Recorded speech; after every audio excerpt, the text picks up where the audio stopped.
जितने भी लोग मेरे फेसबुक पर जुड़े हैं, मुझे देख रहे हैं, प्लीज़ मेरे सभी साथियों लाइक, कमेंट और ज़्यादा से ज़्यादा शेयर करें। आज मैं उस जगह खड़ी हूँ, मुझे कहने में भी बहुत दुख लग रहा है कि भारतीय जनता पार्टी की सरकार, मोदी योगी की सरकार, आज मोदी जी, योगी जी शर्म करो आप। आज उस जगह मैं खड़ी हूँ कि आपको यहाँ 5 साल हो गए, चाहे वो सांसद हो, विधायक हो, प्रधान हो, आज वाकई में कोई नार की जीवन पूरे उत्तर प्रदेश में कोई जी रहा है तो हमारी एक कूकापुर की ग्राम पंचायत मजरा मेरा रामकुआ के लोग जी रहे हैं नर की जीवन में। अरे धिक्कार है योगी जी, आपको शर्म आनी चाहिए कि आज आप कह रहे हैं कि हम जनता के लिए हर सुविधा इस लॉकडाउन में मुहैया करा रहे हैं। मुझे तो लग रहा है कि कोरोना असली मायने में अगर कहीं फैल रहा है, शुरुआत हुई है तो मेरे इस रामकुआ से शुरू हो रही है और आपने भी निमंत्रण रामकुआ से ही दिलवाया है इस कोरोना को, क्योंकि उसका जीता जागता उदाहरण मैं स्वयं चल के आई हूँ, देख रही हूँ यहाँ की घटना कि 5 साल में यहाँ तक कोई न तो किसी जनप्रतिनिधि ने एक ईंट लगाई और ईंट के अलावा इतने गंदे पानियों में ये लोग अपने रह रहे हैं जो निकलने के लिए रास्ता एक मात्र का नहीं है। मैं कहना चाहती हूँ और आज मैं जितने भी लोग मेरे फेसबुक पर जुड़े हुए हैं और मुझे देख रहे हैं अभी, प्लीज आप लोग इन अधिकारियों की नींद खोलिए, नींद से जगाइए, आंखें खुलाइए इनकी कि जो लोग इतने बड़े बड़े दावे, इतने बड़े बड़े बातें जिन्होंने की कि हमने, योगी जी एक तरफ लगातार कहे चले जा रहे हैं कि विकास के नाम पर हमने करोड़ों रुपया यूपी में ग्राम पंचायतों को दिया है।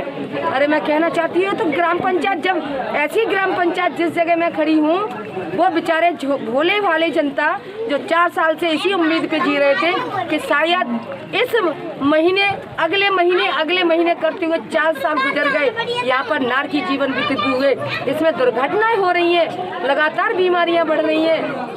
वो तो यहाँ सरकार के पोल इसलिए कोरोना में नहीं खुल पाई कि टेस्टिंग ही नहीं कराई। अच्छा काम किया योगी जी कि आपने लाखों करोड़ों पैसा इस कोरोना के नाम पर खाया, लेकिन न तो कहीं सैनिटाइज, नहीं कहीं टेस्टिंग। उसके बाद अगर आपने दिया है तो नार की जीवन व्यतीत करने के लिए इन जनता को इसके हाल पे छोड़ दिया है। मैं आज ये वाकया दिखा रही हूँ, सैकड़ों की संख्या में लोग एकत्रित हो अपनी पीड़ाएं बता रहे हैं। मुझे भी अपने आप में बहुत ही दुख हो रहा है कि आखिर मैं यहाँ इस गांव में अभी तक क्यों नहीं आ पाई, ये भी मेरा भी दुर्भाग्य। लेकिन आज ये प्रण करके जा रही हूँ कि जब लौटूंगी तो इसमें हर अधिकारियों की नाक रगड़वाऊंगी और विकास की जो बात कर रहे हैं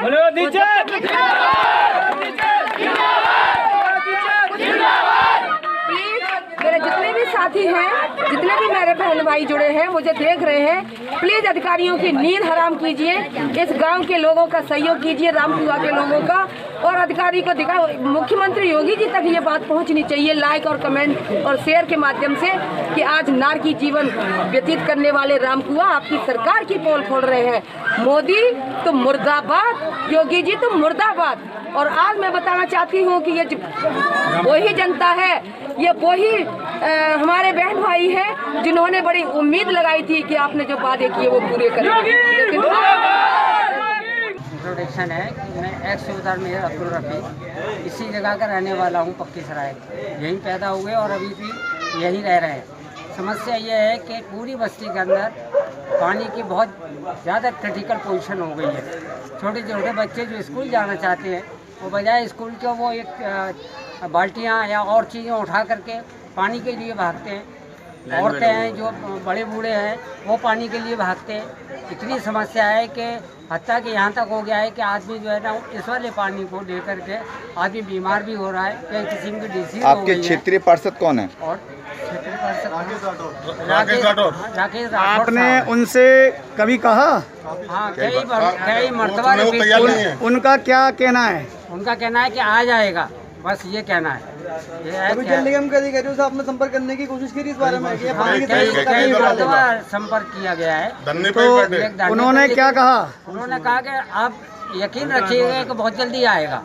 कितना समय हो गया इस बात को? हो गए तो बात तो हो गई, यानी ये करीब 20 और 25 साल के आसपास का टाइम है जो कि पानी नहीं आ रहा है यहाँ नहीं, आपने जो शिकायत की थी जल विभाग से, उस बात को कितना टाइम हो गया? पर। करीब 2 साल की करीब हो गए एटलीस्ट। अभी तक कोई सुनवाई नहीं हुई है। फिलहाल आप किस तरह से पानी का यूज कर रहे हैं? कहाँ से यूज हो रहा है? अब तो ये है कि टैंकर मंगाने पड़ते हैं नगर निगम से, और नहीं है तो सब लोगों ने जो अपना प्राइवेट तरीके से क्या तरीका कर रखा है? आपने क्या तरीका कर रखा है? भाई समर खुदवाया है अपने पैसे से, निजियों ने 5 या 10 आदमी मिल करके उसमें पैसा एक्सपेंड करते हैं, लेकिन वो पानी जो है इस्तेमाल के लायक भी है, वो सिर्फ नहाने धोने के लायक। जैसा ये देखा जा रहा है टंकी लगी हुई है, इसमें से ये पाइप गए हुए हैं, इसका क्या रीजन क्या है? ये समर से भरे जाते हैं। ये पाइप से कभी कभार फोल्ड भी हो जाता है।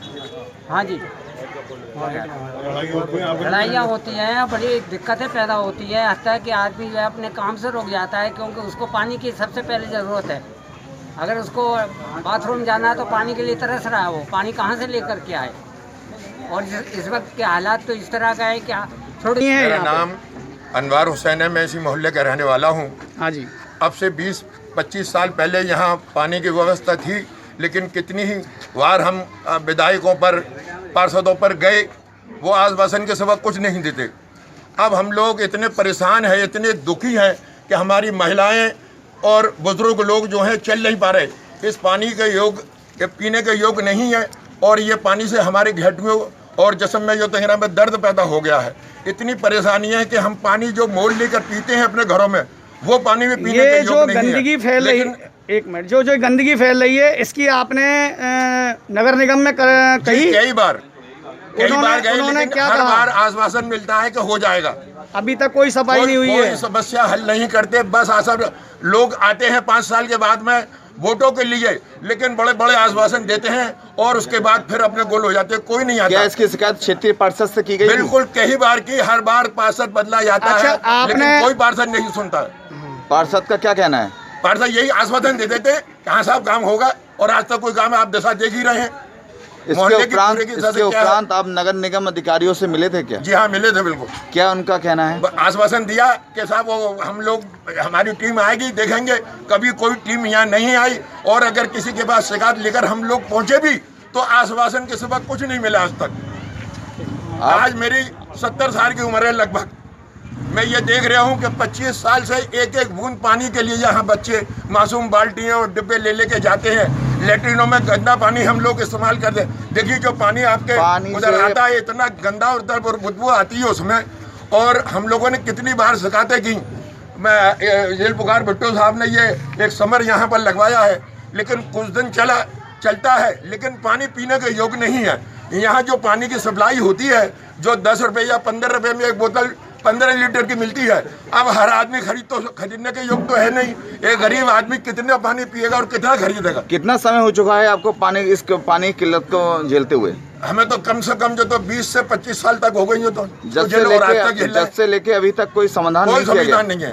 जिस अधिकारी के पास गए आश्वासन के सिवा कुछ नहीं मिला। विधायकों के यहाँ कई विधायक बदल गए, सिर्फ जेल पुकार भुट्टो ने ये समर यहाँ लगवाए 1-2, उससे लोगों ने गुजारा किया। अब वो हमेशा तो चलेगा नहीं, 2 साल 4 साल 5 साल चल जाएगा, उसके बाद यहाँ फोल्ड होते जाते हैं बिजली के भी। बिजली को काकाजी जी का विशेष रूप से उपस्थित हुए हैं। आज महानगर के अध्यक्ष केदार सिंह जी और महामंत्री के उनका भवन जी मौजूद है, और तमाम कार्यकर्ता शहर भर से जो मंडलों के अध्यक्ष हैं, युवा मोर्चा के अध्यक्ष हैं, और भी अन्य संगठनों के सभी कार्यकर्ताओं को बुलाया गया है। कितनी बड़ी संख्या में यहाँ लोग मौजूद है। मैं शुभकामना देता हूँ। वास्तव में अगर कोई संगठन को ठीक ढंग से अगर चलाना है, जब तक उसका कार्यालय नहीं होगा, जब तक कार्य ठीक ढंग से नहीं होता है। कार्यालय का कार्य का प्रारंभ कार्यालय से होता है। तो आज विधिवत कार्यालय खुलने से मुझे लगता है कि मोदी मिशन के कार्य में और गति मिलेगी। जनसेवा के क्षेत्र में मोदी मिशन ने काम किया। लॉकडाउन में जिस प्रकार से गरीब लोगों को भोजन के उपलब्ध कराया, राशन की किट उपलब्ध कराई, तो बहुत अच्छा काम इन्होंने किया है। मेरी मौजूदगी में कई कार्यक्रम हुए हैं। मैं इन सब कार्यकर्ताओं को साधुवाद करता हूँ और उम्मीद करता हूँ प्रभु इनको ताकत दे शहर के हित में, और जो जरूरतमंद लोग हैं, गरीब लोग हैं, उनके हित में समाज सेवा के कार्य करते हैं। कार्यक्रम किया गया। आज आगरा पुलिस लाइंस में जो हमारे रिक्रूट कांस्टेबल्स पिछले 6 माह से ट्रेनिंग कर रहे थे, आज उनका ये ट्रेनिंग पूरी हुई और इसी अवसर पे दीक्षांत समारोह था। कहने का तात्पर्य ये है कि ट्रेनिंग के बाद आज ये विधिवत हमारे पुलिस फोर्स में सम्मिलित हो गए हैं और मैं उन सभी को पुलिस फोर्स में विधिवत शामिल होने के लिए अपनी शुभकामनाएं देता हूं। 6 माह उन्होंने बहुत ही अनवरत मेहनत किया, बहुत ही परिश्रम किया।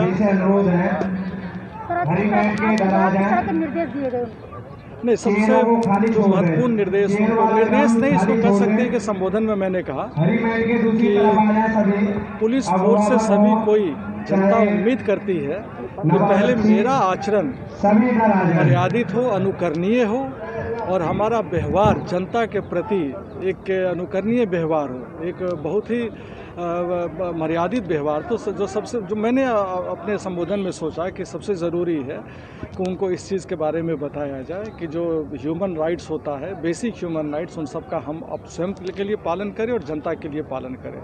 अतः मेरे लिए बहुत ज़रूरी है कि अनुशासित बल में एक उत्कृष्ट अनुशासन का जब वो सब पुलिस परिवार में सम्मिलित हो गए हैं तो जनता के बीच में, अपने परिवार के बीच में, समाज में एक उत्कृष्ट आचरण का प्रदर्शित करें।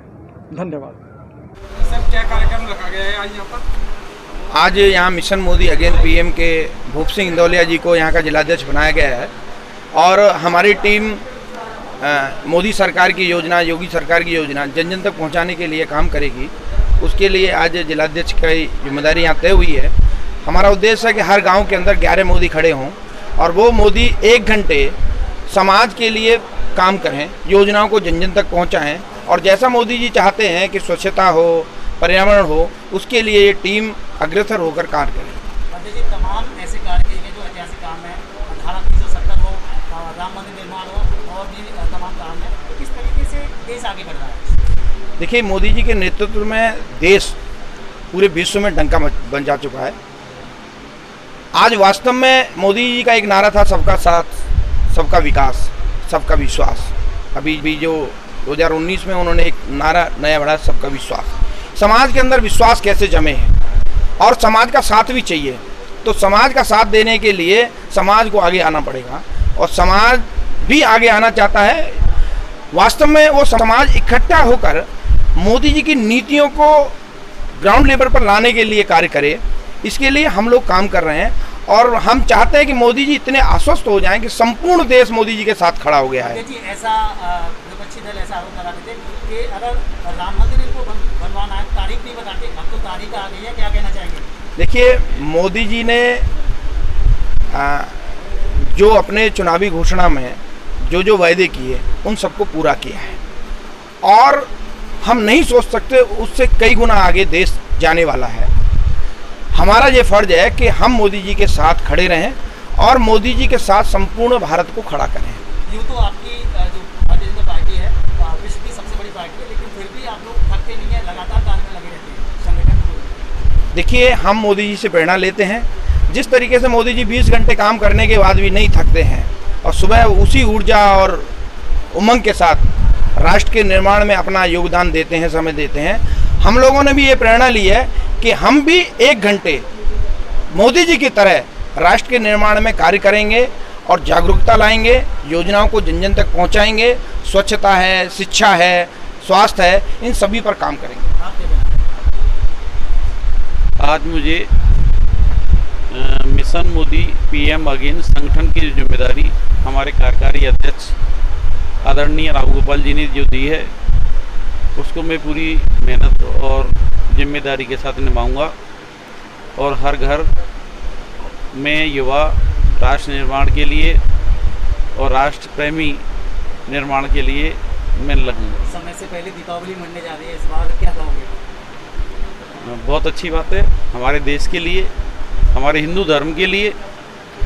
जो हम इतने दिन से राम मंदिर की जो प्रतीक्षा कर रहे थे, वो आज हमारी बहुत बड़ी अभिलाषा पूरी हुई है। राफेल है, वो भी एक बहुत ही आधुनिक विमान फाइटर है जो देश के लिए आया है, जो हमारी सुरक्षा में बहुत ही मजबूती लेके आएगा उसका आना हमारे देश के लिए एक बहुत बड़ी उपलब्धि है। देश को हम तो, हमारी नज़र में तो देश वहाँ जा रहा है जिस संगठन के लिए हम काम कर रहे हैं, वो संगठन जहाँ देखना चाहता था। विपक्ष को आपने आरोप लगाया था कि रोजगार खत्म हो गया देश में, से पेट्रोल के दाम बढ़ रहे हैं, डीजल के दाम बढ़ रहे हैं। ऐसा होता है इसमें। पहले विपक्ष कहता था राम मंदिर बनाएंगे लेकिन तारीख नहीं बताएंगे, अब उसकी तारीख आ गई। अब जब से राम मंदिर का निर्णय हुआ, जब से इन लोगों के पीछे कोई मसाला नहीं था, तो आज की डेट में जब मंदिर की 5 तारीख निकल आई तो इन लोगों को अब फिर इनको भूल जाएगा फिर कोई आदमी। लाइमलाइट में कैसे रहेंगे? पिक्चर तो बहुत बाकी है, अभी 4 साल पड़े हुए हैं। पिक्चर तो इतनी बाकी है कि अभी इनको नाम लेने वाला नहीं है, तो हो सकता है इनका कोई नाम लेने वाला भी नहीं बचा। अभी ओवैसी जी ने विवादित बयान दिया है पीएम मोदी जी को लेकर, इसके बारे में कुछ बताना चाहेंगे? ओवैसी जी ने जो बयान दिया है, एक्चुअली मैं वही बताना चाह रहा था। जब इनका निर्णय हुआ तब थोड़े से बोले थे, उसके बाद में जितना भी पीरियड 5 तारीख तक निकला, उस पीरियड में इनको कोई पूछने वाला नहीं था। अब ये गुम से होते जा रहे थे। अब उन्होंने कोई स्टैंड तो चाहिए उसके लिए, तो उन्होंने अब क्या किया, जब 5 तारीख आ गई तो कुछ तो बोलने के लिए चाहिए कि हमें भी कोई लाइमलाइट में आना चाहिए। तो ये उनको लाइमलाइट में आने के लिए स्टैंड है, बात बाकी का कुछ नहीं है। ऐसे तो जैसे काका जी ने एक संदेश दिया था, जब हाथी जाता है तो पीछे कुत्ते भौंकते हैं, पूजा सब लोग करते हैं। मोदी जी की पूजा दुनिया कर रही है, राम मंदिर बनना है। दोबारा से पहले 1 दिवाली मनती थी 1 साल में, अब 2 दिवाली मनेंगी हर साल। ये आप भी देखेंगे, हम भी देखेंगे। और जो दीपक नहीं जलाएंगे, मैं तो मिशन मोदी को, अपने सभी कार्यकर्ताओं को इस बात के लिए आह्वान किया है कि 5 तारीख को शाम को हर घर पे कार्यकर्ता अपना 1 दीपक जलाएगा, जिससे कि हम दोबारा दिवाली मनाएंगे। 1 दिवाली अक्टूबर में आती है, 1 दिवाली अगस्त में। सब राम जी की कृपा है। जितेंद्र सिंह। जितेंद्र जी, क्या समस्या है आगे? यहाँ 2 दशकों से ऐसी असामान्य हालत बनी हुई है कि यहाँ लाखों की संख्या में इस रोड से गांव जुड़े हुए हैं, लोग हज़ारों की संख्या में रोज़ आते हैं, कामगार निकलते हैं, पर यहाँ शासन प्रशासन की तरफ से कोई भी सुविधा नहीं है। यहाँ कई बार हमने माननीय सांसद जी को, माननीय विधायक जी को ज्ञापन दिया था। ज्ञापन के अनुसार सिर्फ जनता को आश्वासन मिला। आश्वासन क्या कि अब हो रहा है। किसी भी प्रकार पर मतलब ज़मीनी स्तर पर कोई भी एक्शन नहीं लिया है। सिर्फ हुआ तो वो कागज़ों में हुआ। हम माननीय प्रशासन से और माननीय क्षेत्रीय विधायक हेमलता देवकार से अनुरोध करते हैं कि इस रोड का जल्द से जल्द निस्तारण कराया जाए और क्षेत्रीय जनता को असामान्य जो हालत है उसे सामान्य किया जाए, जिससे कि पढ़ने वाले बच्चे, महिलाएं, स्कूली छात्र और कामगार लाखों की संख्या में, हज़ारों की संख्या में से रोज़ आते हैं, उन्हें दिक्कत होती है, गाड़ी पलटती हैं, ख़राब होती हैं, टूटते हैं, एक्सीडेंट होते हैं। अभी कुछ दिनों पहले एक हादसा हुआ था, टेम्पो पलट गया था, ट्रैक्टर भी पलटा था। तो यहाँ रोज़ आए दिन हादसे होते रहते हैं। तो यही कहना चाहते हैं कि जल्द से जल्द इस रोड का निस्तारण किया जाए और समस्या का समाधान हो। आपका? मेरा नाम सचिन कुमार। सचिन भाई, क्या समस्या है आगे? सरौली मार्ग पर सालों से जल भराव की समस्या है और इस संबंध में हमारे माननीय विधायक हेमलता देवकार जी, सांसद जी और डीएमओ पे सभी जगह पर ज्ञापन दिया गया है और कोई सुनवाई नहीं है किसी प्रकार की। गंदे पानी की समस्या की वजह से ना बच्चे स्कूल जा पाते हैं, ना महिलाएं सब्जी लेने जा पाती हैं, कोई इधर से उधर जा नहीं पाता, रिश्तेदार आ नहीं पाता है। कब से समस्या है ये कई सालों की समस्या बनी हुई है, अभी तक कुछ नहीं हुआ। कोई सुनवाई के नाम पर केवल और केवल आश्वासन है। पुलिस को मुखबिर ने सूचना दी कि थाना डौकी के अंतर्गत डौकी कस्बे में कच्ची शराब बनाने का अवैध कारोबार चल रहा है। थाना डौकी पुलिस ने 20 लीटर कच्ची शराब के ड्रम को जेसीबी से नष्ट कराया। साथ ही पुलिस ने कच्ची शराब बनाने के लिए प्रयोग की जाने वाली लेहन के 33 ड्रम भी मौके से बरामद किए। थाने के महज आधा किलोमीटर की दूरी पर कच्ची शराब का अवैध कारोबार फल फूल रहा था। मुखबिर की पक्की सूचना पर जहां डौकी पुलिस ने 20 लीटर कच्ची शराब नष्ट की, वहीं 33 ड्रम लेहन के भी नष्ट कराए गए। बताया जा रहा है कि कच्ची शराब के कारोबार में लिप्त एक महिला को भी गिरफ्तार कर लिया गया है, जिसे बाद में जेल भेज दिया गया है। स्थानीय लोगों का पुलिस पर आरोप है कि कच्ची शराब का कारोबार बिना पुलिस कर्मियों की मिलीभगत के नहीं चलाया जा सकता। कार्रवाई होने पर स्थानीय लोगों में खुशी की लहर थी। Bureau report MNB news Agra.